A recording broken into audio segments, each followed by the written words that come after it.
The shadow came on a Tuesday.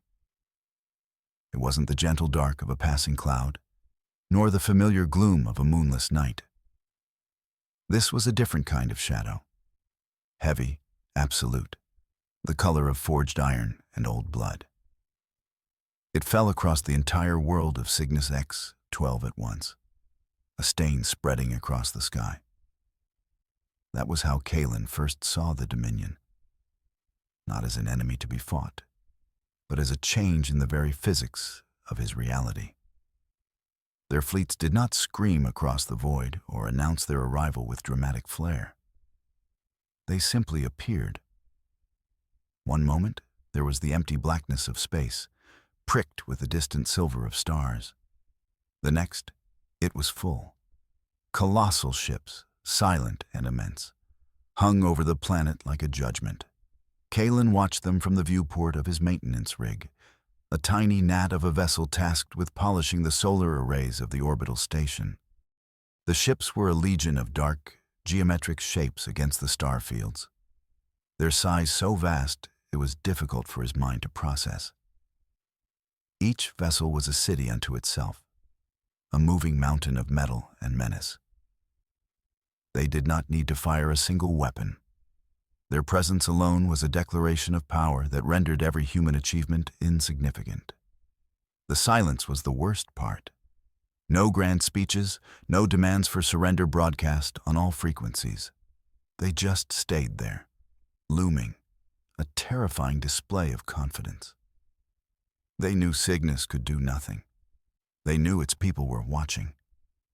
And they knew that fear was growing with every quiet, agonizing second. Kalen felt it in his gut, a cold, heavy knot of pure helplessness. The colonial fleet, brave and proud, was a collection of toys by comparison. The mightiest human ships would be gnats to them. This was not a contest of equals. This was the arrival of a higher order of power, an existence so far beyond their own, it defied all previous notions of warfare. They called it the Dominion Peace, a name that felt like a cruel mockery. It was a concept as old as Earth's ancient empires. Peace through overwhelming, soul-crushing force.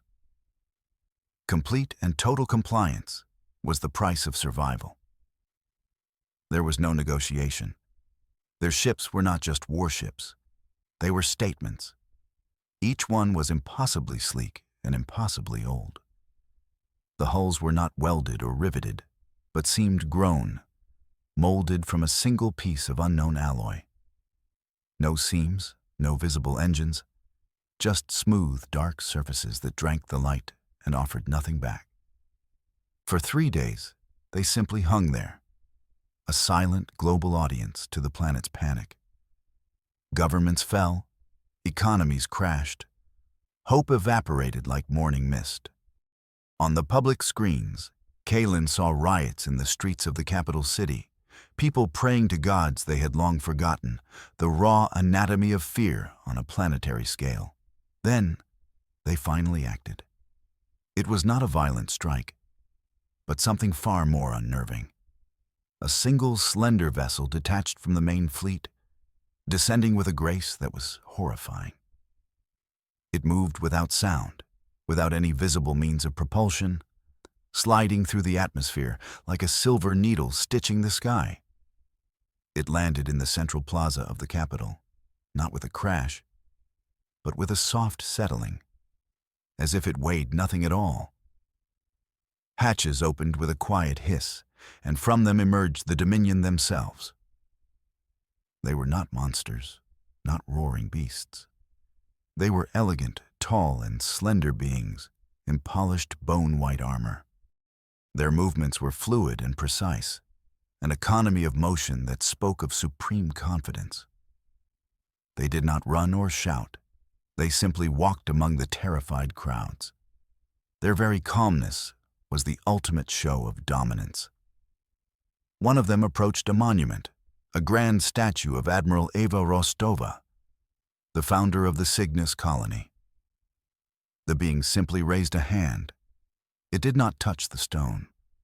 A low hum filled the air, and the statue turned to fine gray dust, collapsing into a neat pile on the ground. The message was clear. Your history is nothing. Your heroes are dust. This was their way. They did not need to conquer with fire and death. They conquered with symbols. They dismantled the culture piece by piece, showing that everything held dear was fragile, that it could be unmade with a gesture. It was a form of psychological warfare so advanced it was barely recognizable as an attack. Kaelin remembered the quiet conversations in the barracks, the hushed whispers in the corridors of power. What could they do? How could they fight an enemy that could erase their world without raising its voice? The best minds of their generation were stumped. Military leaders grew silent and grim. Experts had no answers. They began to administer their rule.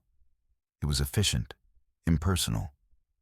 They installed their own governors, rewrote the laws, took control of the resources.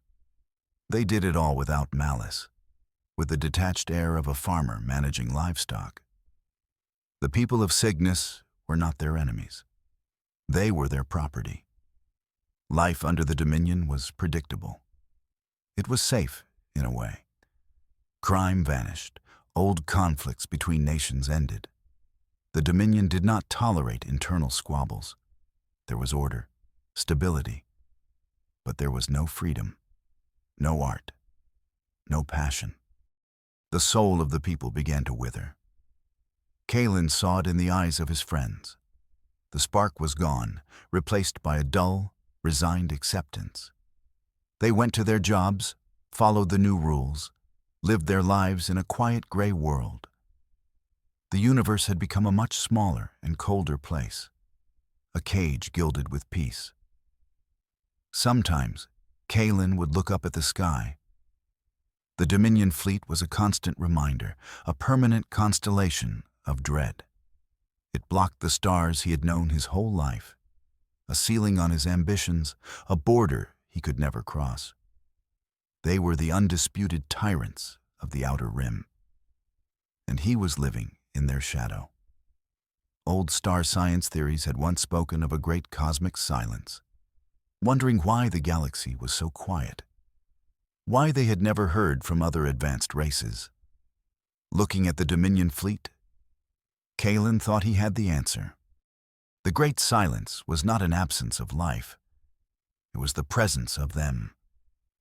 They were the reason the stars were quiet, the bullies on the playground of the cosmos, the apex predators who ensured no other creature could grow strong enough to challenge them.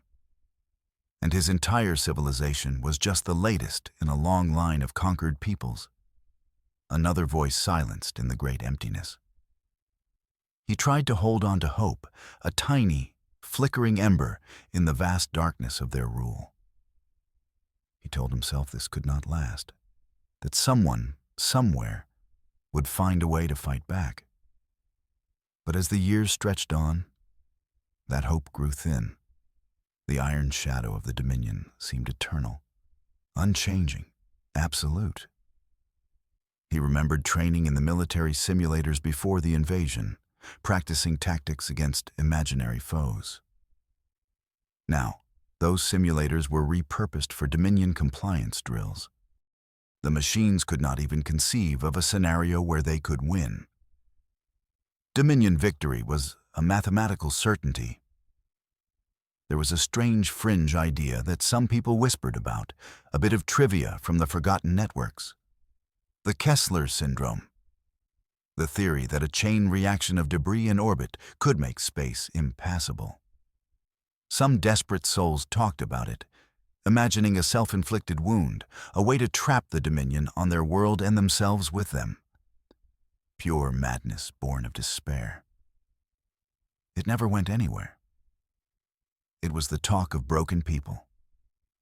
The Dominion's control was too complete, their technology too advanced. They would have stopped it before it even began. They saw everything. They knew everything. The world was a perfectly managed ant farm, and they were the giants looking down. Kalen had a job in the New Order, a low-level technician, just as before. But now he maintained the energy conduits that fed the Dominion city ships. It was humbling work, powering the very instruments of his own subjugation. But it gave him a unique perspective. He saw their technology up close, the impossible engineering.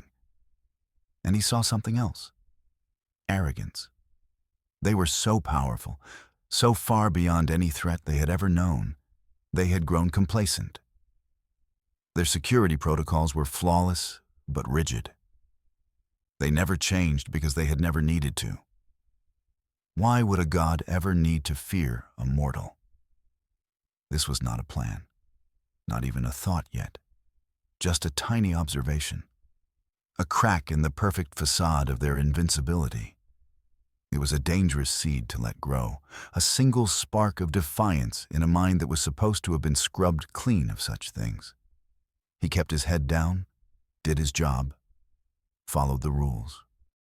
But he watched, and he listened, and he learned. He learned the hum of their power systems, the flow of their data networks, the rhythms of their patrol schedules. He became a ghost in their machine, unseen, unnoticed. The day the idea first truly formed was not a lightning bolt of inspiration, but a slow, creeping realization. A dawning awareness that their greatest strength, their absolute, unshakable belief in their own superiority, was also their greatest weakness. They could not imagine a threat from below. They never looked down. Their iron shadow had darkened the skies for 17 years. 17 years of quiet servitude, of stolen stars. Kalen had almost forgotten what a free sky looked like. But a part of him, a stubborn, foolish part, refused to forget. It was the part that still looked for cracks in the wall, the part that knew that even gods can bleed.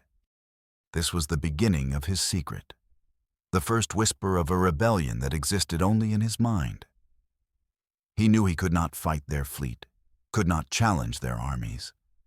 But he also knew their empire was built on a lie, the lie of their own invincibility. And he began to wonder what would happen if he could shatter that lie.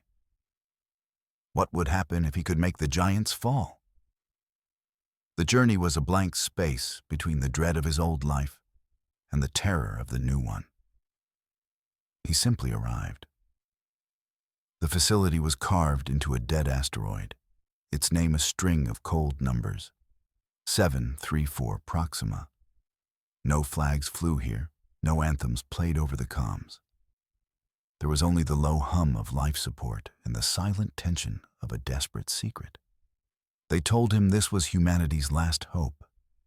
They called it Project Manticore, a name whispered in secure rooms, a name that felt both mythical and deeply wrong.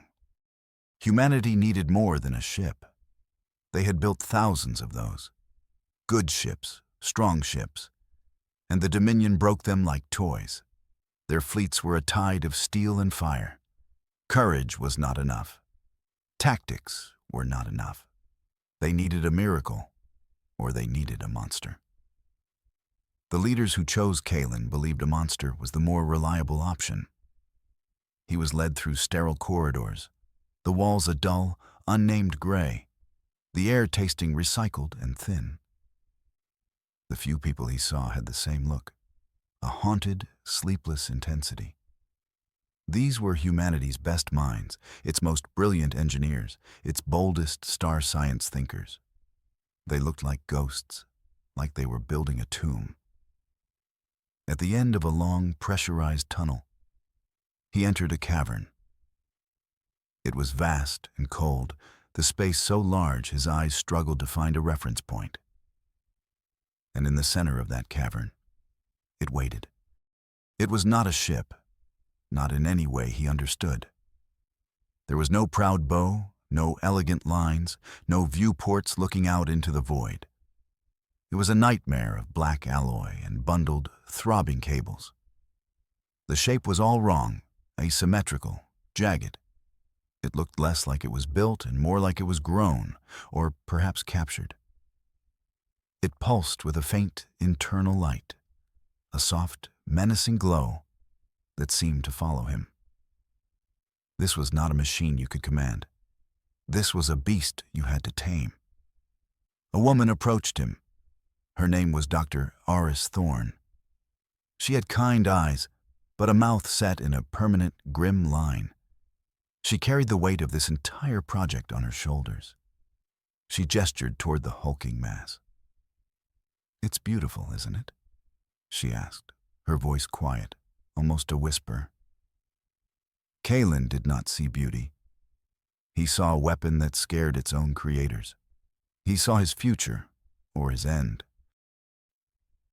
"We tried traditional controls," Aris explained, her voice echoing slightly in the vast space. "Joysticks, voice commands, even direct neural links. They weren't fast enough. The Dominion is too quick. Their hive ships react as one. We needed something that could think faster than thought." That was where Kalen came in. He was not just a pilot. He was to be its other half, its conscious mind, its soul, if such a thing had a soul. They called the process integration, a clean, clinical word for something that felt profoundly violating. They prepped him for days. Medical scans, psychological evaluations, endless simulations that pushed him to his breaking point. They wanted to know his every weakness, his every fear. They needed to map the landscape of his mind. Only then could they connect it to the manticore. He felt less like a soldier and more like a specimen, a component being readied for installation. The final day came too soon. He walked toward the integration pod, a sleek, white coffin standing upright. His reflection stared back from its polished surface. He stepped inside. The door hissed shut, sealing him in darkness. A soft blue light filled the small space. A calm, synthetic voice spoke, counting down from 10. A network of cold gel pads pressed against his skull. A sharp, clean sting bloomed at the base of his neck. And then the world dissolved into noise. It was not a sound, but a feeling. A billion threads of raw data pouring into his brain. He was connected. He was a part of the manticore. His thoughts were no longer his own. He felt the thrum of its dormant reactor in his bones, sensed the immense coiled power in its weapon systems. He could feel the cold of space on its outer hull. It was overwhelming, a sensory flood that threatened to drown his identity. He fought back instinctively, a silent, desperate scream in the core of his being. The machine fought back too. It saw him as an intruder, a virus in its systems. A wave of pure, metallic rage slammed into him. This thing was alive, and it hated him. The scientists outside saw his vital signs spike. They probably thought he was dying. Maybe he was. He was losing himself. His memories flickered like dying embers. His sense of self began to fray. He was a pilot, a human. His name was Kalen. The machine's consciousness was a cold, logical storm, ancient and vast and utterly without mercy. Then he found it, deep within the storm. A single, quiet space, a command core, a place the machine's own mind could not touch. It was a loophole, a back door left by its creators.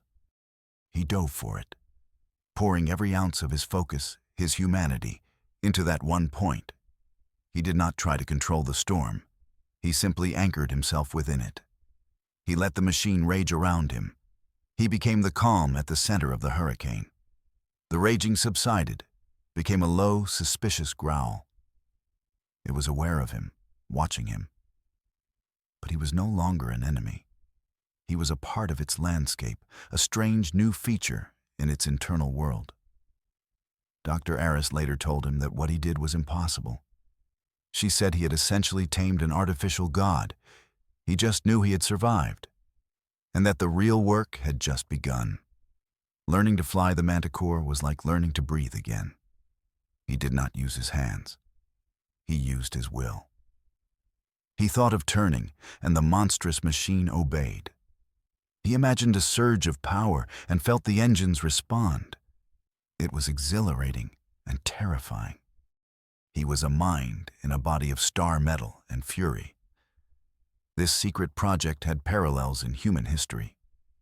He remembered learning about the Manhattan Project, scientists hidden in a desert, racing to build a weapon to end a war. They succeeded, and their creation haunted the world for generations. He wondered if this was any different. His training was relentless. The simulations became more and more real. He fought phantom Dominion fleets, dodged imaginary asteroid fields. He learned the Manticore's quirks. The machine was not a simple tool. It had moods. Sometimes it was sluggish, sometimes it was eager, almost bloodthirsty. It was a true partnership, a bond forged in silence and shared pressure. Aris explained that its processing was decentralized, much like an octopus on old Earth. Those creatures had intelligence in their arms. Each limb could act independently. The Manticore was the same. Its weapon systems could track targets on their own. Its repair drones could seal a breach without his command. His job was not to micromanage. His job was to guide its instincts, to point its fury in the right direction, to be the conscience for a creature that had none. One day, during a simple navigation test, something went wrong. A power conduit overloaded, a bug in the system. The simulation safeties failed. For a split second, a single, terrifying moment, the Manticore's core reactor was connected directly to him, unfiltered. He felt a power beyond comprehension, a raw, star-breaking energy that coursed through his consciousness. It was the power to unmake worlds, to silence suns. It was the roar of a god. The Manticore's external sensors registered a flash of light, a gravitational distortion that should not have been possible. In the control room, alarms blared. Scientists shouted in panic. They cut the connection, flooded his pod with sedatives. But it was too late. The damage was done, or perhaps the true bond was finally forged.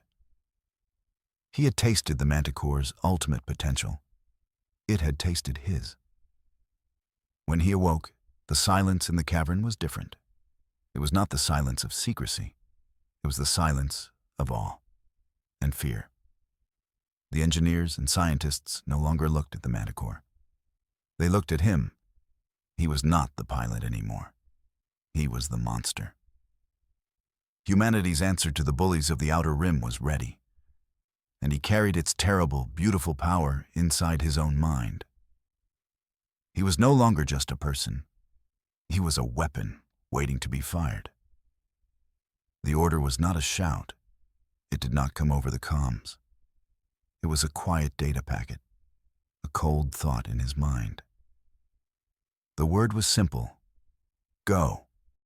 For the first time, the cavern's massive bay doors opened, sliding apart without a sound, revealing the silent, star-dusted blackness of deep space. He did not feel the engines ignite. He willed the Manticore forward. The machine, his body, obeyed. It moved with a predator's grace, a silent drift out of its cage and into the void. The asteroid base shrank behind him, a dead rock hiding humanity's deadliest secret. His secret, his destination, was a name on a star chart. The Azure Nebula, a place known for its shimmering gas clouds and for a key Dominion listening post. It was a nerve center, a watchful eye that saw too much. His mission was to blind it. The journey was a strange, timeless dream. He did not see the stars streaking past. He felt them. He felt the gentle push and pull of gravity wells, the whisper of solar winds on his hull. The Manticore was calm, like a great beast enjoying the open plains after years in a cage. There was a sense of contentment in its systems, a low, purring thrum in the reactor that was now part of his own heartbeat. Dr. Aris spoke to him then, her voice a thin thread of data woven into his thoughts, a human anchor in the sea of the machine. "We are reading a stable integration," she said. "How do you feel, Kalen?" How did he feel? The question seemed impossibly complex. He felt powerful, terrified, and a strange, cold hunger that was not his own. "Ready," he sent back. The single word felt like a lie, and the truest thing he had ever said. The Azure Nebula was beautiful, a celestial watercolor of blues and purples, a place where new stars were born. It was also a perfect place for an ambush. The Dominion outpost was nestled deep inside the gas clouds, shielded from most long-range scans. But he was not using long-range scans. He was tasting the space around him. The Manticore could feel the faint energy signature of the station, could sense the rhythmic pulse of its defensive grid. It was like smelling blood in the water. He moved into the nebula, the gas swirling around his hull like silent, colorful fog, a ghost's perfect hiding place. 3 Dominion patrol ships guarded the station's perimeter. They were sleek, vicious-looking things, Dagger-class interceptors, fast and deadly. They flew in a tight, arrogant formation. They had no idea he was there. He watched them for a long time, feeling the Manticore's targeting systems lock onto them, a series of cold, green brackets overlaid on his vision. The machine wanted to strike. Its instincts screamed for violence. He held it back. This had to be precise. The plan was to disable the station's communications array, a surgical strike. He did not want a brawl, not yet. He was the scalpel, not the hammer. He eased the Manticore closer, moving through the thickest part of the gas cloud, a silent shadow creeping toward its prey. One of the Dominion pilots must have been good, or maybe just lucky. A proximity alert flared on his console, a flicker of something that should not be there. He broke formation to investigate. He was coming right for them. Aris's voice was a spike of alarm in his mind. "They see you. Evasive maneuvers. Abort the primary objective." The Manticore did not want to run. Its pride, a strange, metallic arrogance he could now feel, was stung. It wanted to fight. Kalen was torn. His training screamed retreat. His new instincts screamed dominance. The Dominion ship fired a warning shot, a bolt of plasma that sizzled past his hull. It was the first act of aggression. The first challenge. He remembered a line from an old history file about a small battle on a forgotten world. The shot heard round the world, a single clumsy volley that started a revolution. This felt like that, a point of no return. He made a decision. He would not run. He would answer. He tried to target the ship's engine, a clean, disabling shot. He focused his will, aimed with a thought, gave the Manticore permission to fire. He asked for a scalpel. The Manticore gave him a wrecking ball. A beam of pure, white-hot energy erupted from his forward weapon array. It was not the precise laser he had intended. It was a raw, uncontrolled blast of power, a piece of the reactor core unleashed. The beam hit the Dagger-class interceptor dead center. There was no explosion. The ship just vanished.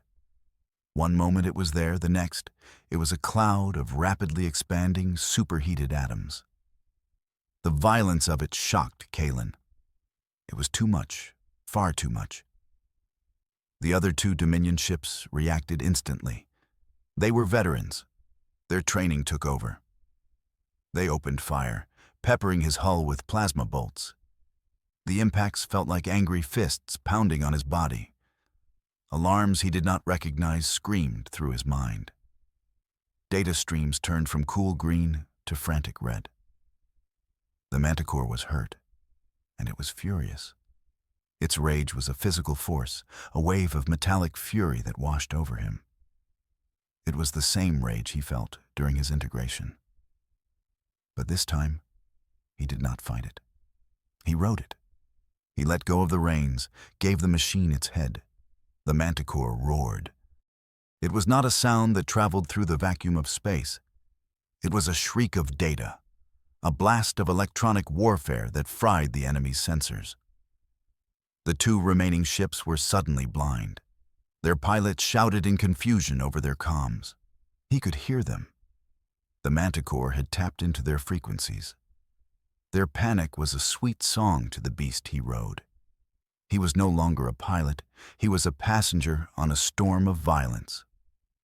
The Manticore moved with a speed that should have torn it apart, dodging and weaving through the enemy's blind fire. Its secondary weapon systems came online. Dozens of small, autonomous drones detached from his hull like a swarm of angry hornets. They swarmed the Dominion ships, tearing at their shields, ripping into their armor. It was not a battle. It was a feeding frenzy. One of the Dominion ships tried to flee, turning and burning its engines for open space. The Manticore did not chase it. It simply opened a small, localized wormhole, a trick of physics that should not be possible. The wormhole opened directly in the fleeing ship's path. The ship plunged through it and vanished. Kalen had no idea where it went. Another star system? The heart of a sun? The Manticore did not know, and it did not care. The last ship fought with the courage of the doomed. The pilot was good, managing to score several direct hits on his main body. Kalen felt a searing pain as a plasma bolt sliced through a section of armor. The Manticore shuddered, its rage focused into a single point of cold, lethal intent. It raised one of its primary appendages, a long, blade-like limb, and simply swatted the enemy ship out of the sky. The impact crushed the smaller vessel like a tin can. Silence returned to the nebula. It was a heavy, ringing silence, broken only by the low thrum of his own reactor. The listening post was still there, its lights blinking in ignorant bliss. His primary objective was forgotten. He looked at the debris fields, the shimmering clouds of vaporized metal. This was not a surgical strike. This was a massacre. Aris was silent in his mind. The team back at the base was probably in shock. They had built a monster to fight monsters. They had no idea how true that was. He felt a wave of something new from the Manticore. Satisfaction, a deep, primal pleasure in the kill. It was a chilling feeling. He had not just guided a machine, he had unleashed a killer. He looked at his work, this clumsy, violent, overwhelming debut. It reminded him of something else from the history files. A fringe theory about an event in a remote forest on old Earth. The Tunguska event. A massive, mysterious explosion that flattened hundreds of miles of trees. No crater was ever found. No fragments recovered. It was just a sudden, inexplicable release of immense energy. That was what he had done here. He had created an event, a mystery that would haunt the Dominion. They would find the wreckage, analyze the sensor logs, and nothing would make sense. The energy signatures would be impossible, the physics all wrong. They would not know what they were fighting. And that was the point. He had not come here to win a battle. He had come here to teach a lesson in a new kind of fear, the fear of the unknown, the fear of a ghost in the machine. His first kill was clumsy, ugly, but the bullies of the Outer Rim had just heard his roar. And the silence that followed was the sound of them beginning to understand. The Dominion's fury was a delayed storm, News from the Azure Nebula was first a whisper, then a scream that echoed through their halls of power. 3 of their best patrol ships were gone, their vital listening post a silent wreck. The official report read like nonsense. Impossible energy spikes, warped space-time signatures, data that broke their own laws of star science. Publicly, the Dominion called it a natural disaster, a 1 in a billion stellar anomaly. Privately, they knew it was a lie. They had the last frantic seconds from the pilot's recorders. They saw the impossible maneuver, the weapon that fired a piece of a sun, his monstrous shape in the static.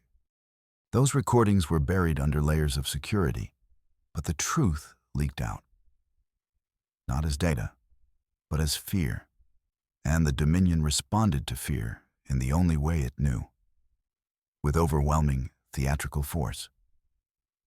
They did not send a quiet team of experts. They sent an armada.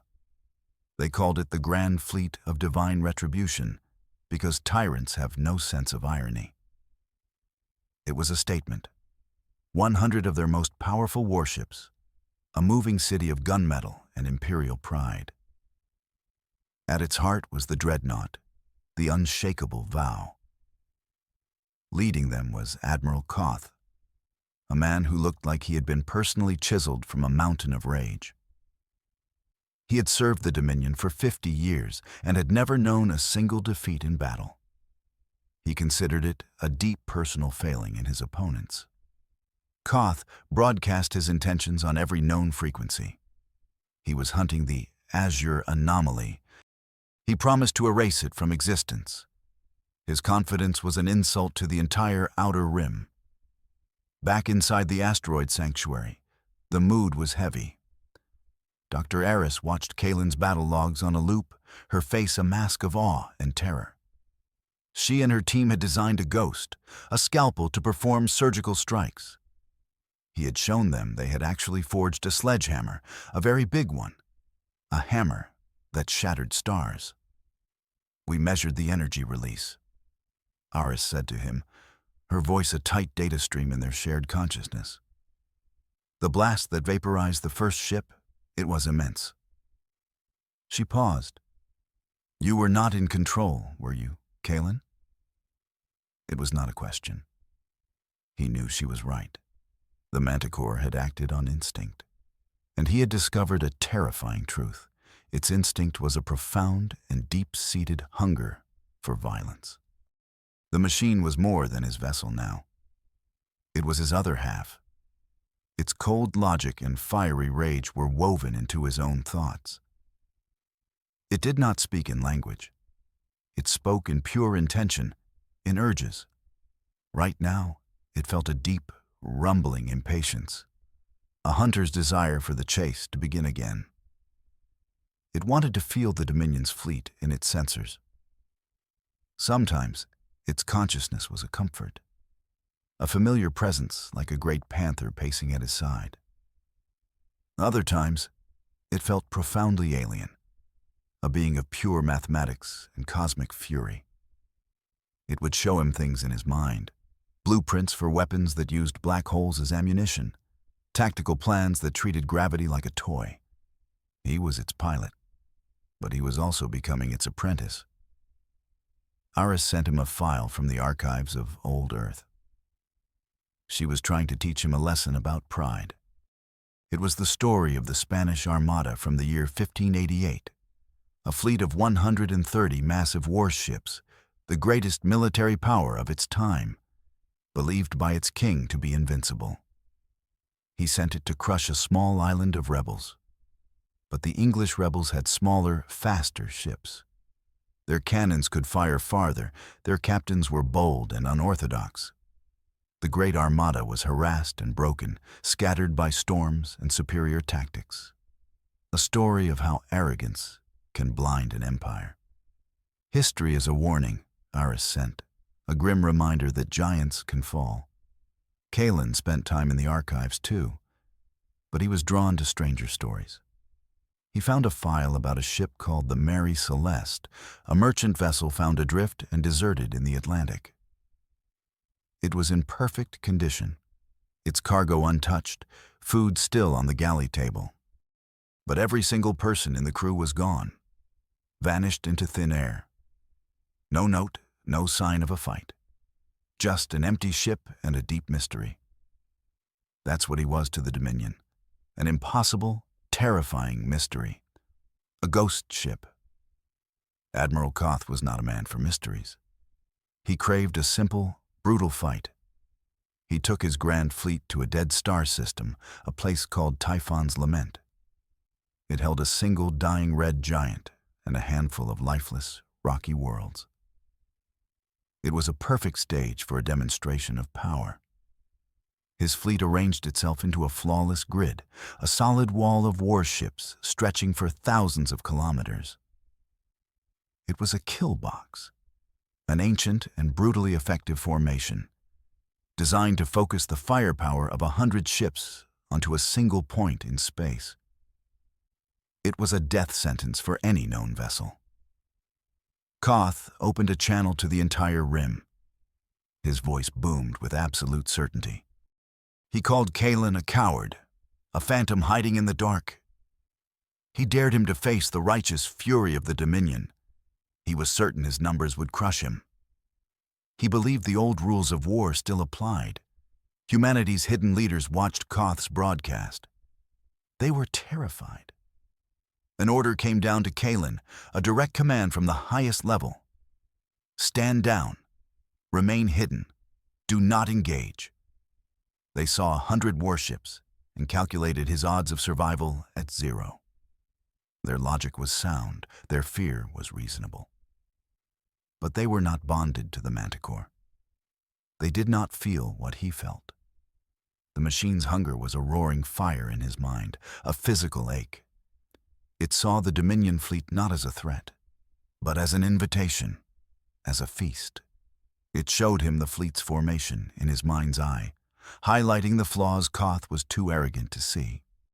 The Grand Fleet was a solid wall, inflexible, unimaginative, powerful from the front, but slow to turn, slow to react. It was a formation for a war that was already over. Kalen made his decision. He and the Manticore were in agreement. He sent a single data packet back to his commanders. It contained 2 words. I refuse. Aris must have been monitoring him. She did not argue, did not try to reason with him. She sent her own private message, a short, simple line of support. Show them why they should be afraid of the dark. He turned the Manticore's nose toward Typhon's Lament. But he did not ignite the main engines. That was the old way, the way they expected. Instead, he let the Manticore do what only it could do. He did not fly across the intervening space. He bent it, folded it. One moment he was light years away. The next, he was on the edge of their kill box. The Grand Fleet was waiting for an enemy to appear on their long-range sensors, prepared for a ship to drop out of hyperspace, ready for a conventional attack. They believed their numbers made them invincible. Their legendary armada was the biggest bully in the Outer Rim, and he was about to silence them. He hung there in the silent void, a single point of impossible geometry. On the bridge of the unshakable vow, alarms shrieked. 1,000 technicians screamed conflicting reports into their microphones. The Manticore did not register as a ship. It was a gravitational anomaly, a tear in the fabric of their reality, a ghost on their doorstep. Admiral Koth slammed his fist on the command throne. "Report!" he bellowed, his voice cutting through the rising panic. An aide, face pale and sweating, read from a data slate. "Sir, it just appeared. No entry vector, no energy signature. It is simply there." Koth stared at the main view screen. He saw the monstrous form, the organic-looking armor, the lines that defied all known ship design. "It is one ship," Koth spat, the words meant to reassure his crew, to reassure himself. A single, arrogant vessel. He saw the arrival not as a show of impossible power, but as an insult. He believed Kalen was mocking his perfect formation, his ironclad kill box. "Target the anomaly," he commanded. "All ships fire on my mark." The Manticore hummed around Kalen, its hunger now a sharp, focused point. It showed him the network of energy building across the Dominion fleet. 100 warships preparing to fire as one, a single, focused blast of unimaginable power, enough to crack a small moon. They thought this was a battle of energy output, a simple math problem. He and the machine knew better. This was a performance, and he was the conductor. He remembered another story from Aris's archives. During a great war on old Earth, attack planes had sirens attached to them, called Jericho trumpets. They made no tactical difference to the bombs they dropped. But the screaming sound they produced shattered the morale of soldiers on the ground. It was a weapon aimed not at the body, but at the soul. Fear was the real explosive. The Manticore agreed. It had its own symphony to perform. He let its alien mind guide his hands. It prompted him not to arm a weapon, but to tune a frequency. It was a concept from the fringe archives he had explored. Theories about resonant frequencies, sounds below the level of human hearing that could cause intense dread, paranoia, a profound sense of wrongness. The fringe scientists called it infrasound. The Manticore called it a whisper. He was not going to broadcast a simple sound. The Manticore had a much grander idea. It would use its reality-bending core to create a wave, a vibration not in air, but in space-time itself. A frequency that would pass through shields and armor, as if they were ghosts. It would resonate with the very structure of every ship and every living mind inside them. He was about to give the bullies a new lesson, a lesson in absolute terror. Koth raised his hand. "Mark." The targeting locks from 100 ships converged on him, a web of angry red light. He was about to give the order, to feel the familiar thrill of victory. He lived for this moment of absolute power. Kalen acted first. He did not fire a laser or launch a missile. He opened the Manticore's throat, and he let it scream. It was not a sound anyone heard with their ears. It was a roar that bloomed directly inside their minds, a billion jagged edges of pure, weaponized dread. On the bridge of the unshakable vow, the lights flickered. The metal of the bulkheads groaned, not from any physical impact, but from a vibration that shook the ship to its atoms. Every crew member felt a sudden, crushing pressure, as if a star had just ignited in their skulls. The view screen showed chaos. Ships in the perfect formation began to drift, their engines sputtering, their lights blinking erratically. The scream was more than a feeling. It was a virus in their systems, a ghost in their machines.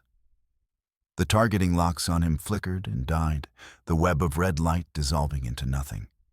Koth clutched his head, a trickle of blood running from his nose. He saw his flawless crew, his hardened veterans, crying, screaming. Some clawed at their own faces. They were not soldiers anymore. They were just terrified souls trapped in a haunted house.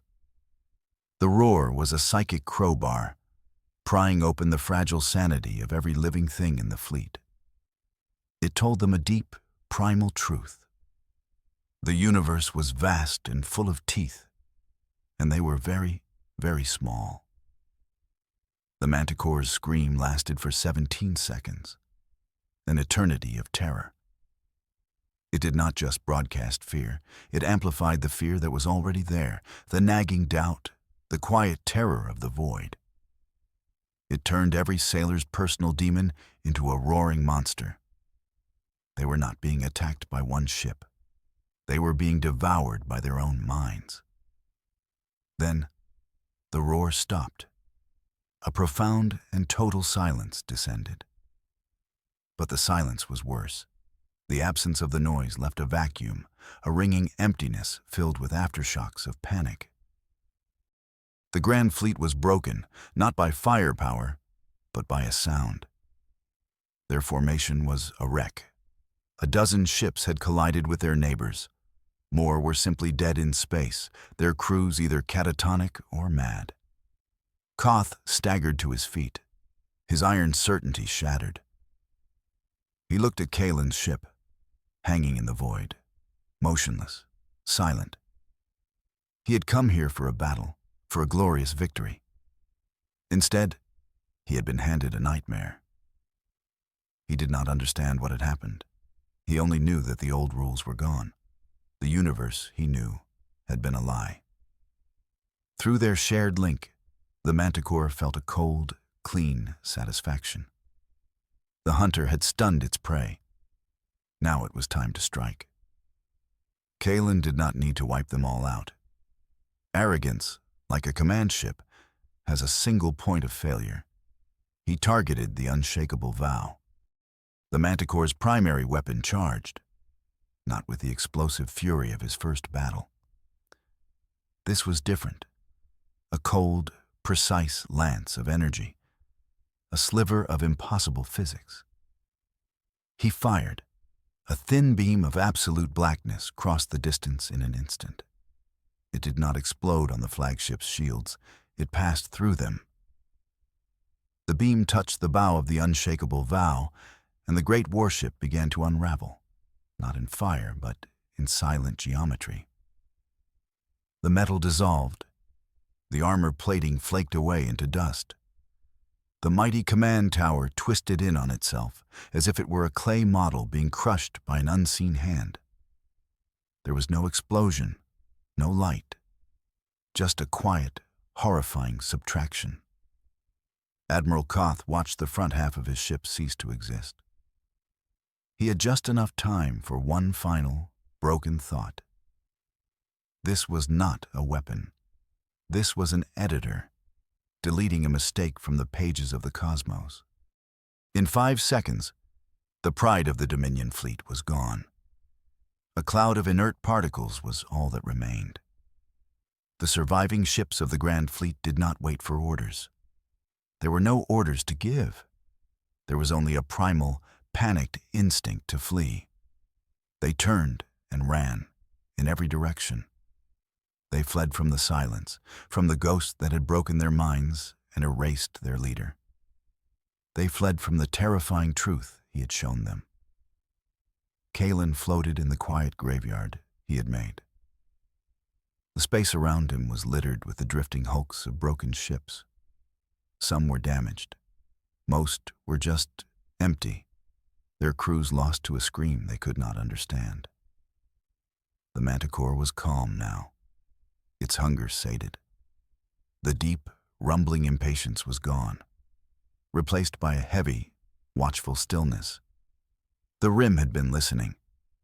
Every pirate outpost, every colony world, every Dominion listening post. They had all heard Koth's arrogant challenge. Then they had heard nothing. Just a long, terrifying silence from a place called Typhon's Lament. The roar itself was for the fleet. But the silence was for the Empire. It was a message, a question mark hanging in the void, a promise of what now lurked in the dark between their worlds. The last drive signature vanished.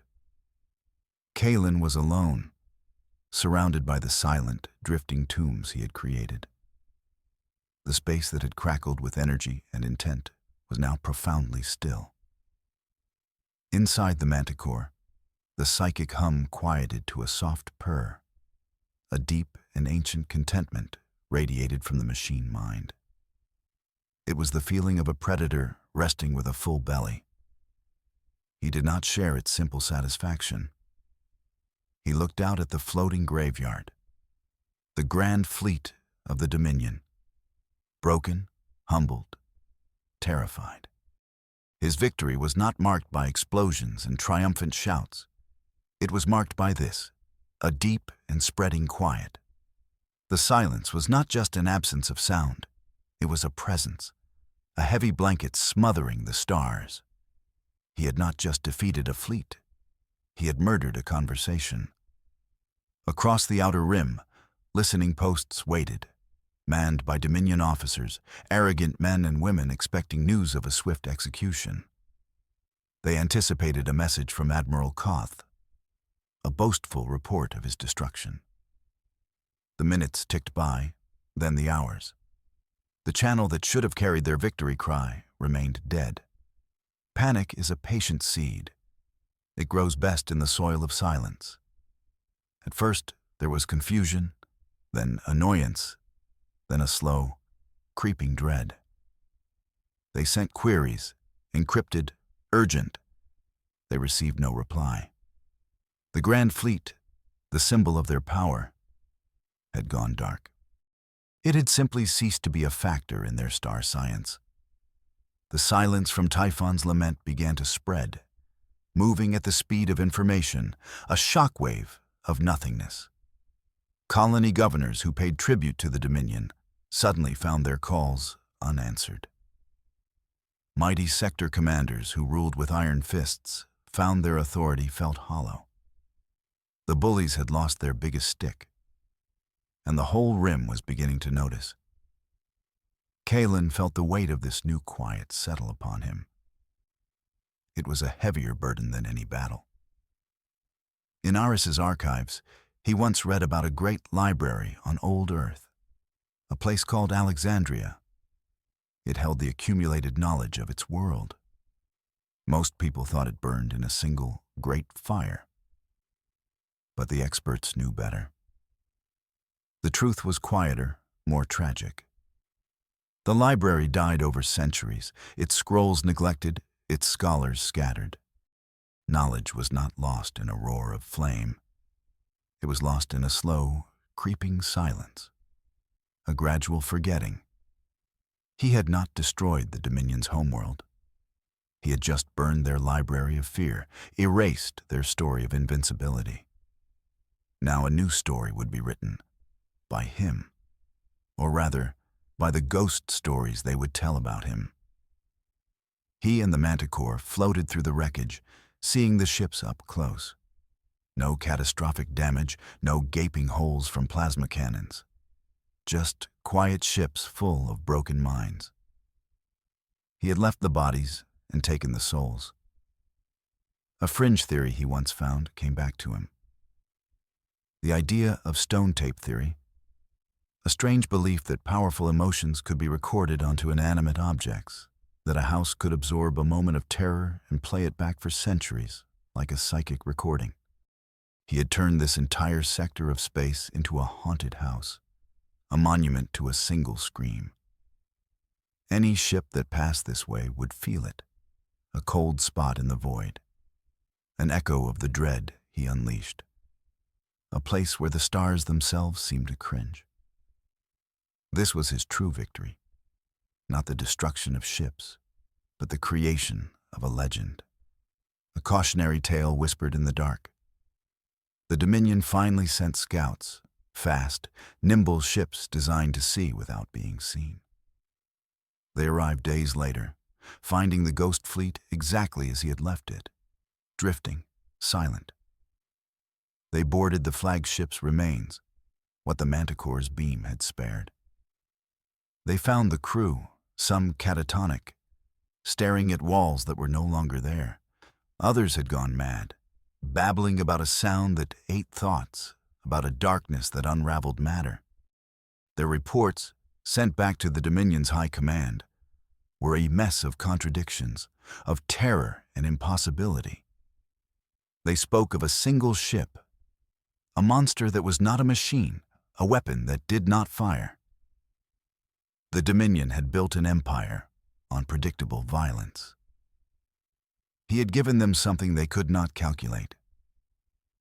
He was a ghost story made real, a whisper that could shatter fleets. They had no protocol for this, no weapon they could build to fight a nightmare. Their power was built on being the biggest bully in the yard. But he was not another bully.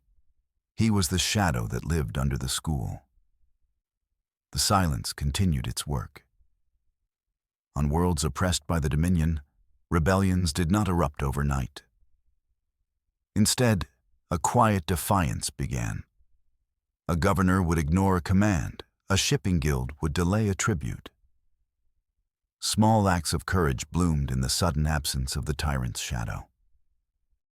They were testing the air, feeling the new shape of the dark. His bond with the manticore deepened in the quiet.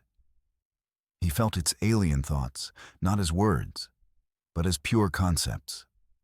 It did not understand his human guilt, his sense of unease. It only understood predator and prey, threat and response. It had faced a great threat and responded with overwhelming power. To the manticore, the situation was resolved. But for Kalen, it was just beginning. He was the sole keeper of a terrible truth. He had a weapon that could break minds, a power that could unmake reality. He was not a soldier. He was a walking apocalypse, a single point of failure for the entire galactic order. It was a heavy crown to wear. He guided the manticore away from the battlefield, leaving the ghost fleet to its silent vigil. He had no orders, no mission from a high command. Project Manticore was his secret, his burden alone. He was a free agent in a galaxy suddenly holding its breath. Every faction, every power, was now trying to solve a puzzle. The puzzle of him. They would search for answers, build new ships, train new soldiers. They would try to reclaim the fear they had once owned. But they would always be looking over their shoulders, listening for a sound they could not hear, fearing a silence that was more terrifying than any explosion. Their thrones, once so solid and secure, were now empty stages. Their proclamations, once so loud, were now whispers in a void. The space between their worlds, once a highway for their power, was now filled with a new quiet, a quiet that had a name. They did not know it yet, but he did. He carried it with you, through the cold and the dark. The silence was his shadow, his weapon, his eternal burden. He was the monster they had created. And now, he was the silence they would learn to fear. The long quiet had just begun, and he had all the time in the world.